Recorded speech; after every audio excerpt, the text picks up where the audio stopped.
ఇక కొత్త ప్రభాకర్ రెడ్డి వ్యాఖ్యలపై మంత్రులు కాంగ్రెస్ నేతలు మండిపడుతున్నారు. ఆయన ఎలాంటి ఆధారాలతో మాట్లాడారో బయటపెట్టాలని డిమాండ్ చేశారు. తమ ప్రభుత్వాన్ని కూల్చేందుకు బీఆర్ఎస్ చేస్తున్న ప్రయత్నాలపై విచారణ కోరతామన్నారు.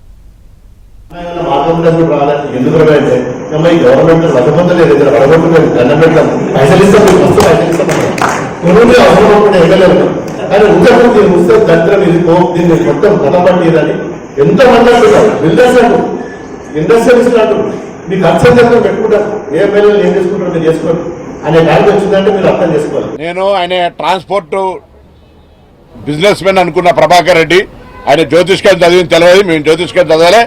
మాకు ప్రజల విశ్వాసం ఇచ్చినారు. ప్రభుత్వం కూలిపోవాలని మీరో మీ నాయకుడో కోరుకుంటే చెప్పండి. ఎప్పటికే ఎన్నికైనా 16 నెలల నడవంగా కాళ్ళల్లో కట్టెడ్డం పెడుతున్నారు. ఇప్పుడు మళ్ళా పిల్లి శాపనార్థాలు పెట్టిరు.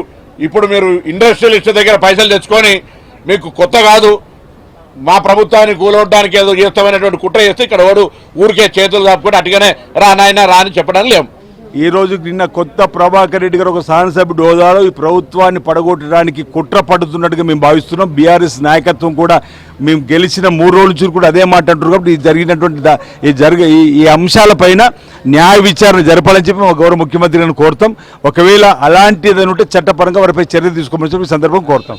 ఎందుకు వ్యతిరేకత ఉంది? ఎందుకు కాంట్రాక్టుల దగ్గర ఎందుకు వ్యతిరేకత? ఈరోజు అందరూ కూడా ఈ ప్రభుత్వం ఉండాలని కోరుకుంటున్నారు. కేవలం బీఆర్ఎస్ నాయకులకి ఆ నలుగురికి ప్రభుత్వం పోలు కన్నెర్ర చేస్తున్నారు.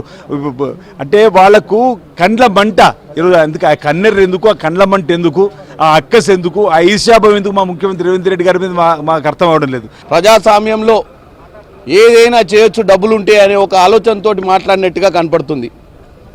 గత ప్రభుత్వంలో దోసుకున్న 7 లక్షల కోట్లు ఎక్కడ పోయినాయా అని ఎతుకుతుంటే ఇప్పుడు తెలిసింది ఏడున్నాయో. బిల్డర్ల రూపంలో వీళ్ళు పెట్టిన పెట్టుబడులు ఆ రోజు దారాదత్తం చేసి చాలామందికి గవర్నమెంట్ భూములు అంటగట్టి ఆ రోజు ఎంతోమంది బిల్డర్ల దగ్గర వీళ్ళ దగ్గర ఉన్నటువంటి ఈ దోచుకున్న తెలంగాణ సొమ్మును పెట్టినట్టు ఇప్పుడు ఆ బిల్డర్లందరూ కూడా మళ్ళీ మేము తిరిగిస్తాం ఎమ్మెల్యేలను కొని మీరు ప్రభుత్వాన్ని పడగొట్టమని చెప్తుర్రు. నేను ఒకటే చెప్తున్నా, డెఫినెట్గా దీని మీద ఎంక్వైరీ జరగాల్సిందే.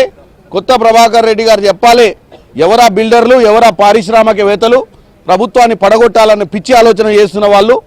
మేము దీన్ని సింపుల్గా తీసుకునే అవకాశం లేదు. కొత్త ప్రభాకర్ రెడ్డి గారే కాదు, ఇతరాత్ర ఈ ప్రభుత్వం కూలిపోతుంది అని చెప్పేసి గతంలో కూడా చాలామంది టీఆర్ఎస్ నాయకులు అన్నారు, బీజేపీ నాయకులు అన్నారు. ఏ ఉద్దేశంతో అంటున్నారు, ఎవరితో కూడగట్టుకొని అంటున్నారు, ఎవరిని మీరు దగ్గర తీసుకొని ఇలా మాట్లాడుతున్నారో చెప్పాల్సిన అవసరం ఉంది. కాబట్టి కొత్త ప్రభాకర్ రెడ్డి మీద ఇమ్మీడియట్గా ఆయనకున్న సమాచారాన్ని సేకరించాలంటే ఆయనను విచారించాల్సిన సందర్భం ఉందని చెప్పి తెలియజేస్తూ మేము ఈరోజు చేయబోయే ప్రతి ప్రక్రియలో కాళ్ళడ్డం పెట్టేది ఇలాంటి కూల్చివేతల కుట్ర కోసమే అనే ఉద్దేశంతో మేము అనుకుంటున్నాం. కాబట్టి డెఫినెట్గా దీన్ని సీరియస్గా తీసుకుంటుంది ప్రభుత్వం అని చెప్పి తెలియజేస్తున్నాం.